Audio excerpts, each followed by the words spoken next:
Sino sa inyo gusto ng blessing? Pero minsan, nakakalungkot man, pero minsan, gusto natin yung benefit, ayaw mo yung discipline. Tingnan nyo to. Kung gusto mo talagang si Lord mag-direct ng buhay mo, tingnan nyo mabuti, isipin nyo mabuti. Kung si Lord talagang gusto mo mag-direct ng buhay mo, ibig sabihin, may mga gusto kang ayaw ni Lord. At kapag may ayaw si Lord, makinig ka. Kasi kung may ayaw sa Lord, ibig sabihin, may gusto rin siya. At madalas yung gusto niya para sa'yo ay mas mainam kaysa sa gusto mo. Hindi mo palang nakikita ngayon kasi lunod na lunod ka. Doon sa mataas sa sweldo, malaking kumpanya, USA.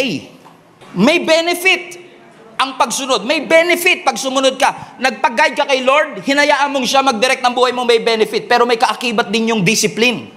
Kasi mahirap talagang sumunod. Madaling sumunod pag gusto mo rin yung gusto ni Lord. Pero mahirap na sumunod pag ayaw mo na yung gusto ni Lord. Gusto niyo yung sample? Love your enemy. Sabi ng Bible, kung meron kang kaaway, ipag-pray mo. Lord, wala namang ganyanan. Ang mga enemy, inaaway yan, hindi minamahal. Yun ang logical. But since ang kingdom ni Lord ay upside down, yung inaaway dapat minamahal. Yung minumura, minamahal. Guess nyo ba? Mura, mahal.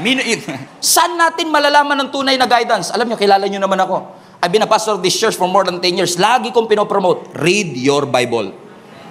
Isa pa kinukuha ni Pastor Stephen pinipreach niya, dito din. Alam niyo, sa totoo lang, nakakatalino to eh. Oo, nakakatalino to. Kasi dito natin makikita ang wisdom na kakailanganin natin sa ating buhay. Amen. Every guidance and every direction that you will need is already been given to us. Where? Here. In the scripture.